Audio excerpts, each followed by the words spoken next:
At dinner with my parents, she said, "Your son's sweet, but I'm still exploring my options," while holding my hand. I let go, stood up, and said, "We should go," while my parents watched her in shock. Drove her home, without a word, while she was trying to explain. At her door, I said, "You're free to explore now," and left. Hey viewers, before we move on to the video, please make sure to subscribe to the channel and hit the like button if you want to see more stories like this. Thanks. The dashboard clock glowed 6:58 p.m. 2 minutes early. I adjusted the bottle of Chardonnay on the passenger seat, Mom's favorite, and glanced at Chloe. She was scrolling, the blue light of her phone painting her face in sharp angles. A thumbnail flickered, a video of some comedian. "You ready?" I asked, my voice too loud in the quiet car. Yeah, totally," she said, not looking up. She tucked a strand of hair behind her ear. "Just let me finish this." I watched her for a second. She'd been quiet, distracted, all week. When I'd asked about it yesterday, she'd waved a hand. "Just work stuff, Mark. You know how it is." I believed her. I always believed her. I'd spent the afternoon cleaning my apartment, imagining a version of tonight where, after dessert, I'd bring up the idea of her moving in. I had the logic laid out. My place was bigger, closer to her job. It made financial sense. I'd practiced the speech in the shower. It's the next logical step. "Okay, let's go," she said finally, dropping her phone into her purse with a sigh. She offered me a smile. It didn't quite reach her eyes. The walk to the front door felt normal. My childhood home smelled the same as always. Lemony polish, slow-cooked roast, the faint, comforting scent of old books. My mom, Linda, enveloped me in a hug, then held Chloe at arm's length. "You look beautiful, sweetheart. That color is fantastic on you." "Thanks, Linda," Chloe said, her social charm clicking on. She handed over the wine. "For you." My dad, Robert, emerged from the kitchen, wiping his hands on a dish towel. A firm handshake for me, a warm, one-arm squeeze for Chloe. "The maestro is almost finished. Have a seat, you two." We settled in the living room. The good glasses were out. Sinatra played softly from the old stereo. It was a scene from my dreams of a stable future. Chloe sat close to me on the sofa, her leg pressed against mine. I felt my earlier anxiety loosen. See, everything was fine. Dinner was my dad's famous pot roast, carrots and potatoes cooked to buttery perfection. The conversation was easy, a gentle volley. Dad asked about the new software rollout at my firm. Mom asked Chloe about the big charity gala she was helping to plan. "It's going to be incredible," Chloe said, her hands animating the air. "We've got a silent auction item that's a weekend ski trip to Aspen. I'm this close to stealing it for myself." She laughed, and my parents laughed with her. She was luminous, the center of gravity at the table. I just watched, content to orbit her. Then, my mom poured more wine and asked the question. The one I'd been hoping for. "So, you too," she began, her voice warm with curiosity. "We don't like to pry, but any big plans on the horizon? You seem so wonderfully settled." It was the opening. My heart did a little skip. I felt Chloe's hand find mine under the table. Her fingers were cool. I took it as a sign, a squeeze of solidarity. I opened my mouth to give my rehearsed, logical spiel, but Chloe spoke first. She leaned forward slightly, her voice taking on a confidential, almost philosophical tone. "You know, Linda, that's such a great question." She paused, looking from my mom to my dad, then down at our joined hands on the tablecloth. She gave my hand a patronizing little pat. He's the sweetest man I've ever known. Truly. So kind, so stable." She said stable, like it was a benign medical condition. "He's like a perfect, cozy fireplace." I felt a cold trickle start in my stomach. She continued, her gaze now drifting to the window, as if seeing a more exciting world out there. "But I'm just at a point in my life where I need to be sure. About everything. I'm young. Well, youngish." She let out a tinkling laugh that felt like shattering glass. "I feel like I owe it to myself to keep exploring my options. You understand, right?" The world did not shatter. It did not go dark. It became hyper-focused, crystalline in its cruelty. I saw the speck of paprika on the tablecloth near my plate. I saw the slow, horrified dip of my mother's smile. I saw my father's fork freeze halfway to his mouth. I felt the weight of Chloe's hand on top of mine, a dead, heavy thing. Exploring my options. The words hung in the air, mingling with the scent of roast and gravy. She had just told my parents, the two people who loved me most in this world, that their son was a temporary placeholder.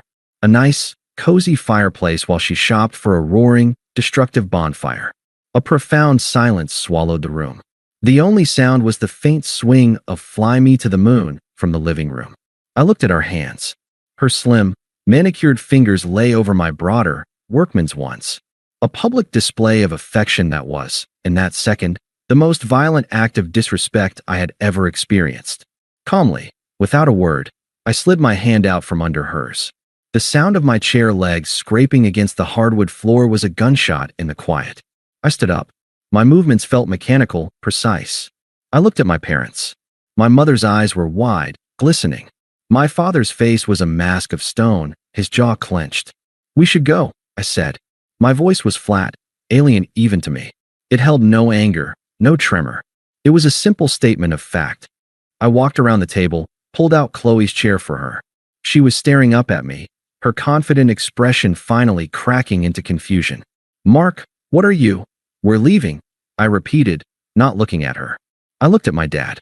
He gave me the smallest, almost imperceptible nod. An understanding, a transfer of dignity. I guided Chloe, who was now flustered and silent, from her chair. I collected her purse from the sideboard. I didn't look at my mom. I couldn't.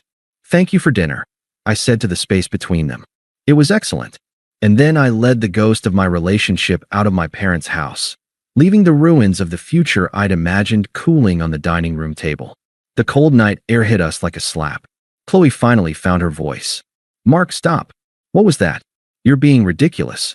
I didn't answer. I unlocked the car, got into the driver's seat, and started the engine. She stood outside for a moment before yanking the passenger door open and sliding in. "Are you serious right now?" she demanded, her confusion rapidly morphing into anger. "You just dragged me out of there because of one little comment?" I pulled out of the driveway. The streets of my parents' neighborhood were dark and quiet. "It wasn't a little comment, Chloe," I said, my eyes on the road. My voice was still that terrifyingly calm monotone. "Oh my God, you are so sensitive," she exploded, throwing her hands up. "I was just being honest with them. I was being real. Isn't that what you always say you want?" "Honesty. Honesty," I repeated. Not a question, just a word, tasting of ash. "Yes, I was telling them the truth. I love you, Mark, you know I do. But love isn't always enough. There's a whole world out there. I have needs. I have curiosities. Is it a crime to want to be sure?" I signaled a turn. The click-clack of the blinker was the loudest sound in the world. "So I'm an experiment," I said. It wasn't an accusation. It was a conclusion. "No, don't put words in my mouth. You're my foundation." But even foundations get inspected, right? To make sure they can handle what's being built on them. The metaphor was so staggeringly selfish, it almost broke through my numbness. Almost. I gripped the steering wheel tighter. "You humiliated me," I said, the words quiet. "In front of my parents. You reduced 2 years of my life to a trial run for you." "I did not. You're catastrophizing. They adore me. They understood what I meant. You're just choosing to be hurt because you're scared of anything that isn't your perfect, planned-out little life." The floodgates were open now. For 20 minutes, she spun. Her words were a vortex of justification, self-pity, and veiled insults disguised as concern. "You're taking this the wrong way. I just meant I need to grow as a person, and you're so content. It's not you. It's me wanting to experience more of life before I settle. Can't you see this is healthy? This is modern dating. You're so sweet, Mark, but sweetness can be passive." I drove. I didn't look at her. I didn't interrupt. I just absorbed the torrent, letting each word wash over me and solidify the ice in my chest. This was who she was. This had always been who she was. I had just been too cozy by the fireplace to feel the draft. We reached her apartment building. I pulled into a visitor spot and put the car in park. The engine idled. The silence returned, heavier now, saturated with her spent rhetoric. She looked at me, expecting a response. A fight. Tears. Begging. Something she could work with, twist, or dominate. I unbuckled my seatbelt and got out. I walked around the car and opened her door. A final, automatic act of courtesy. She got out, searching my face. "Mark, talk to me. Please." I looked at her then, really looked. At the girl I'd thought I'd build that logical future with. I felt nothing. No love, no hate. Just a vast, empty clarity. She took a step toward me, reaching out a hand to touch my arm. I took a deliberate step back, out of her reach. Her eyes widened. That was the first thing that truly seemed to scare her. My physical withdrawal, done with calm intent. I met her gaze. My voice was quiet, final, and utterly clean of emotion. You're free to explore now. I turned, got back into my car, and closed the door. In the rearview mirror, I saw her standing on the curb, frozen, one hand still slightly outstretched. I didn't wait to see if she moved. I drove away, and with every block, the weight in the car lessened, until it was just me, the road, and a silence that was no longer filled with her excuses, but with a profound, burgeoning peace. The silence in my apartment was different now. Before, it had been a passive thing, a space waiting to be filled with the sound of her key in the lock, her laughter, her critiques of my movie choices. Now it was active. It was mine. I didn't break down. I didn't throw things. I stood in the middle of the living room, the same room where I'd imagined us discussing floor plans, and I just breathed. The numbness was a cocoon. Inside it, something very quiet and very decisive was knitting itself back together. My phone buzzed on the counter. Mom. I picked it up. Mark, honey, are you? I'm okay, Mom. I said, cutting her off gently. My voice sounded normal. That surprised me. It's over. A pause on her end, filled with a mother's wordless anguish. What she said at my table. I know, I said. Don't. Please. I just need to not talk about it right now. Okay, she whispered. Okay. We're here. I hung up. The next action felt instinctive, surgical. I opened my phone. I navigated to her contact. A picture of her laughing at the beach, a moment I now knew was just a scene in her ongoing exploration. I blocked her number. I opened Instagram, Facebook, Spotify, every digital tether. Blocked. Unfollowed. It took less than 3 minutes. I wasn't angry. I was decontaminating a space. The first night, I slept like the dead. The second, I woke at 3 a.m., the memory of her words in my parents' dining room playing on a cold, clear loop. Not with pain, but with a sharp, analytical clarity. Exploring my options. I saw my father's frozen fork. My mother's shattered smile. I let the humiliation wash over me, through me. I didn't fight it. I observed it, like a scientist studying a toxic sample. And then, as dawn light bled gray through the blinds, it was done. The sample was logged. The feeling was spent. I didn't call in sick to work. I went. I coded, attended meetings, ate lunch at my desk. The world kept turning. My hands knew the keyboard. My logic could still untangle complex problems. This was a relief. The real work began after 5 p.m. I joined a gym. Not the one I'd casually used before, but a serious, no-nonsense place with heavy bags and racks of free weights.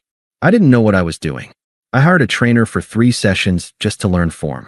The first time I deadlifted a weight that felt impossible, my muscles screaming, my vision spotting, I thought of her patting my hand.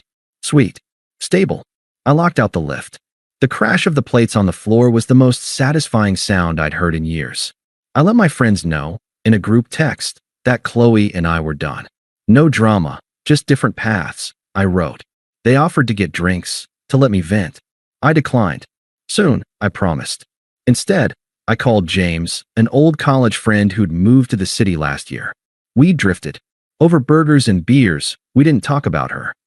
We talked about the terrible startup he worked for, the absurdity of modern marketing, the new season of that sci-fi show we both loved. It was easy. It was undramatic. It was friendship without an audit. I enrolled in an online certification course for a new programming framework. It was something I'd put off for a year, citing being too busy. Now my evenings had a new architecture. Gym, study, cook. I learned to make pan-seared salmon with crisp skin. I perfected a garlic cream sauce. I ate at my kitchen island, listening to history podcasts, and the meal was perfect because I had made it for me. Weeks bled into months. The season changed. The sharp, cold clarity of the betrayal softened into a simple, unattractive fact of my history, like a scar you forget you have. I thought of her less and less. When I did, it was without heat. She was a person who had made a choice. I was a person who had accepted it. The first whisper of karma came on a rainy Tuesday. I was meeting James for a coffee, and he was late, fidgeting with his phone when he arrived. Sorry, he said, sliding into the booth. Got sucked into the drama vortex.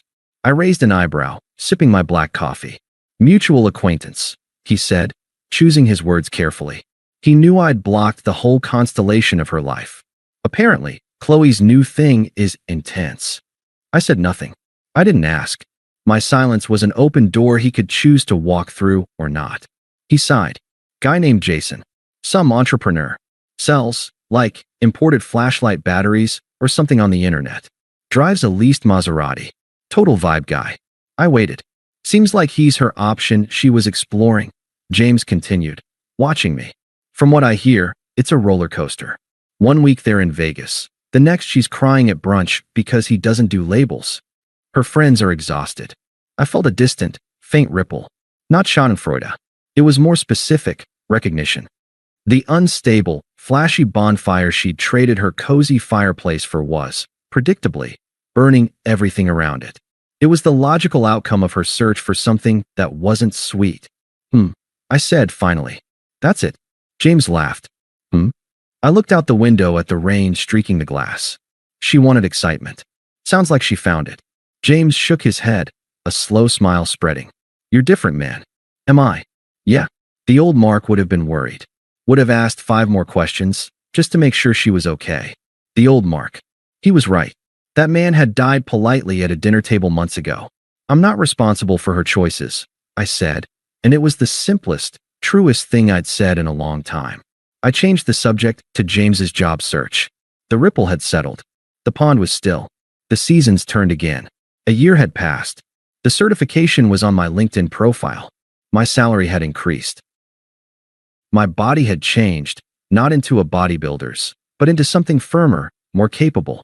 The silence in my apartment was now a companion, not a void. The karma did not arrive with a bang. It seeped in through the cracks, reported not by her, but by the faint, residual echoes of our once shared world. I saw Mia, her best friend, at a grocery store. I turned my cart down the cereal aisle to avoid her, but she'd seen me. There was a tight, worn look around her eyes. She gave me a small, awkward wave.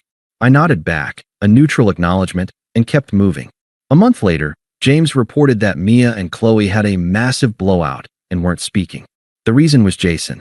The social media glimpses, seen through the reluctant windows of friends who hadn't been purged, told a silent story.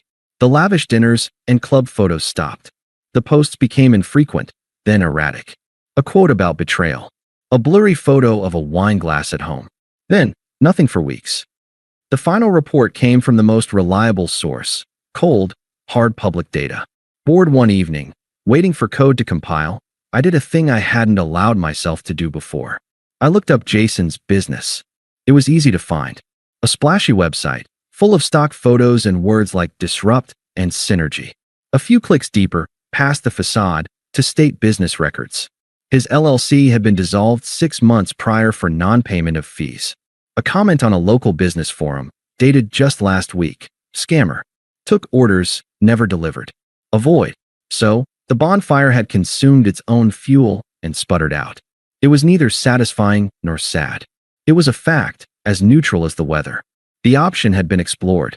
It had been found wanting. The first direct contact was a text. A number not saved in my phone, but whose area code I knew. It arrived on a Sunday morning.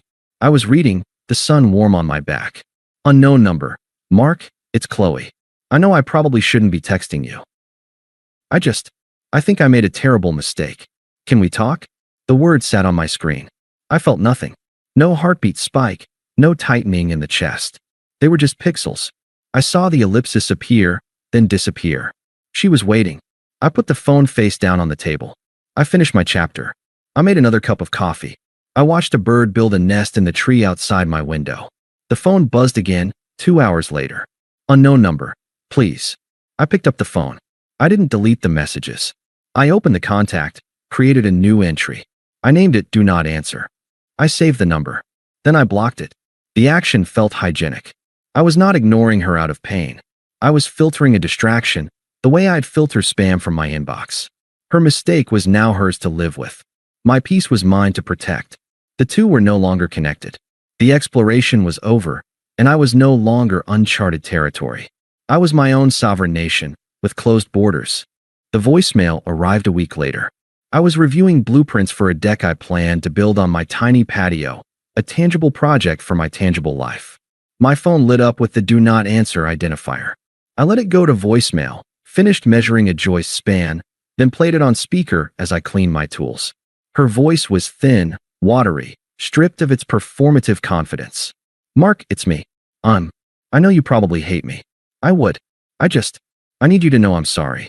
I was scared and stupid and young, and I said the most horrible thing to the best person I've ever known. You were my home. I didn't know what I had until I set it on fire. Please, can you just call me back? I'm so lost." There was a wet, sniffling sound, then the click. I saved the voicemail, not as a treasured memento, but as a benchmark. A reminder of the tonal whiplash, from smug dismissal at my parents' table to this raw need. It was useful data. I archived it and moved on. The friend intervention came next. Mia's name flashed on my screen. I almost let it go, but curiosity, cold and clinical, won out. "Mark," she began, her voice strained with a false, bright sympathy. "Hi, how are you?" "I'm well, Mia. What can I do for you?" I kept my tone polite, impersonal, like a bank teller. A pause. She wasn't used to me setting the frame. I'm calling about Chloe. I assumed. She's really not doing well, Mark. Like, really not well. That guy, Jason, he was a nightmare. Took money from her, lied about everything. It was all a facade. She's completely wrecked. I'm aware he was unsuccessful, I said. Another pause. My lack of emotional donation was throwing her script. Right? Well, she's hurting. She's alone. Her friends, a lot of us are just tired of the drama, you know? She needs someone stable. I waited. Look, Mia pushed, her voice hardening. I know what she did was shitty. At that dinner. God. But would it kill you to show a little compassion? To just talk to her? You were together for 2 years. Doesn't that mean anything to you? I leaned back in my chair, looking out at the city lights. Mia, my compassion was spent a long time ago. I'm not responsible for the consequences of her choices. She's free to explore, remember? That freedom includes facing the results of the exploration. That's cold, Mark. It's factual. I corrected, my voice even. Is there anything else? She hung up. The texts started that night. They pulsed through the silence of my apartment, little distress flares from a ship I was no longer aboard. Do not answer. Why won't you answer me? I said I was sorry. Do not answer. You were never this cruel. You've changed. Do not answer. Is this your revenge? To just ignore me while I'm falling apart? I didn't block the new number. The messages were like weather reports from a hurricane that had already passed over me. I read them with detached interest. The subtext was clear. Her pain was now my moral failing. The finale was a Thursday evening. I was prepping vegetables, a knife moving in a steady rhythm against the cutting board, when the buzzer for my apartment building rang. I ignored it. It rang again, long and insistent. Then a third time, in a frantic staccato. A sigh escaped me, not of annoyance, but of mild inconvenience. I wiped my hands, walked to the intercom, and pressed the button without speaking. Mark? It's me. I know you're there. Please. I need to see you. Her voice was frayed, trembling through the cheap speaker. I said nothing. I released the button. The buzzer screamed again, a long, desperate wail. I knew my neighbors would complain. The path of least resistance for my peace was a brief, firm interaction. I buzzed her in. I didn't open my apartment door wide. I stood in the frame, arms crossed, a barrier. She looked diminished. Her clothes were rumpled, her eyeshadow smudged. The vibrant, assessing energy was gone, replaced by a jittery need. You won't answer my calls, she said, her voice accusatory. No, I agreed. Why? How can you just shut me out? After everything. She took a step forward. I didn't retreat, but my posture didn't yield an inch. She stopped. You asked for your freedom, I stated. You have it. This, I gestured vaguely between us, isn't my problem. Not your problem? A hysterical laugh bubbled out of her. I'm hurting, Mark. The man I left you for was a con artist. He's gone. My friends are gone. I have nothing. I remained silent, letting her words hang in the hallway. Don't you see? She pleaded, tears starting. It was all a mistake. A huge, stupid mistake. You were right. You were always right. Stable is good. Sweet is good. I was an idiot. I want to come home. The word home landed with a thud. It meant my apartment, my life, the stability she'd publicly dismissed. It was not an apology. It was a requisition order. This isn't your home, I said, my voice low and final. Her face crumpled, then hardened. The tears dried up, replaced by a flash of the old, frustrated entitlement. The raw need had gotten her nowhere, so she switched tactics. You were never this cold. What's wrong with you? She snapped, her voice rising. Did I break you that badly? Is that it? You're just this empty, bitter shell now? I said I was sorry. What more do you want from me? There it was. The true colors. The anger that emerged when her manipulation failed. She wasn't sorry for what she did. She was sorry it didn't work out for her. She wanted me to provide absolution and shelter, and my refusal was a personal offense. I looked at her, this furious, unraveling stranger in my hallway. I felt a profound, quiet certainty. I don't want anything from you, Chloe, I said, my tone utterly flat. Not a thing. The simplicity of it deflated her. The anger seeped away, leaving her looking small and confused. She opened her mouth, but no sound came out. Goodbye, I said. Not as a wish, but as a description. I closed the door. I heard a muffled sob, then the sound of her footsteps retreating down the hall. I returned to my kitchen, picked up my knife, and finished dicing the onion. The tears in my eyes were from the vegetable, nothing more. Saturday morning sunlight streamed through the high glass canopy of the city's bustling farmers market. The air smelled of fresh bread, roasted coffee, and rain-washed strawberries. I held a woven basket in one hand, Sarah's hand in the other. Sarah was a landscape architect I'd met through a work project. She had a calm, grounded energy and a smile that felt like a genuine discovery, not a performance. We'd been dating for 4 months. It was easy. It was quiet. It was mutual. We were debating the merits of heirloom tomatoes versus the perfectly round ones when I felt a gaze on me. A prickling, familiar intensity. I looked up. Chloe was standing 10 feet away, near a flower stall. She held a single, overpriced latte. She looked put together, but in a strained way, like a sheet pulled too tight. Her eyes were fixed on me, then flicked to Sarah, then to our joined hands. A complex calculation of loss and envy flashed across her face before she locked it down. Sarah, sensing my shift, followed my gaze. Friend of yours? She asked, her voice mild.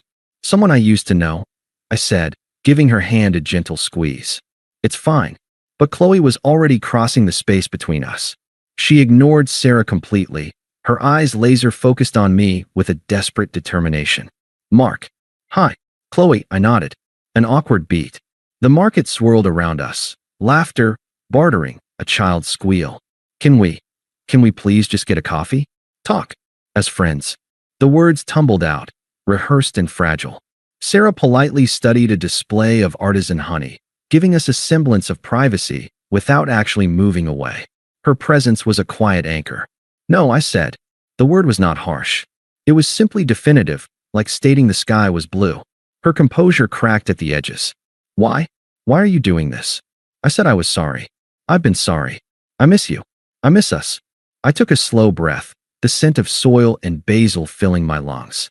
I looked at her, truly looked, and felt nothing but a faint, distant pity for the ghost she was chasing. Chloe, no. I said, my voice calm and clear. This is Sarah. I gestured lightly to my side. Sarah offered a small, polite smile that didn't reach her eyes, a protective reflex. We're in the middle of our day.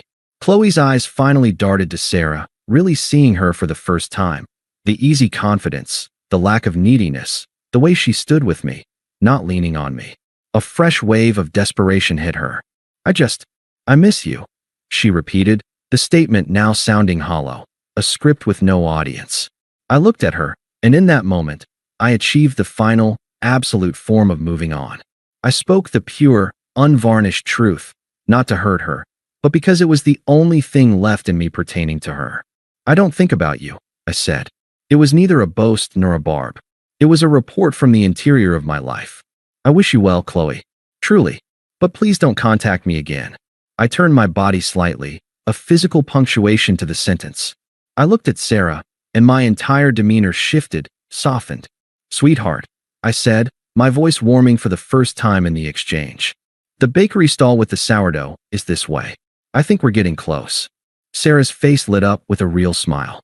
Lead the way. We turned. We walked. We merged back into the flow of the market, into the sunlight and the smell of bread. I did not look back. I felt Sarah's hand tighten around mine, a wordless question. It's okay, I said, and I meant it in every way. It's all okay. I felt her gaze on my back for a few more seconds, a phantom wait. And then it was gone, dissolved into the noise and life of the perfect, present morning. There was no victory in it, no lingering sting. There was only the warm, solid reality of Sarah's hand in mine, the list in my basket, and the profound, peaceful understanding that the past was finally and completely just that. A closed chapter in a book I was no longer reading. I was free, and I had been for a long, long time. Thanks for watching. Make sure to subscribe to the channel and hit the like button. What do you think about this story? Share it in the comments.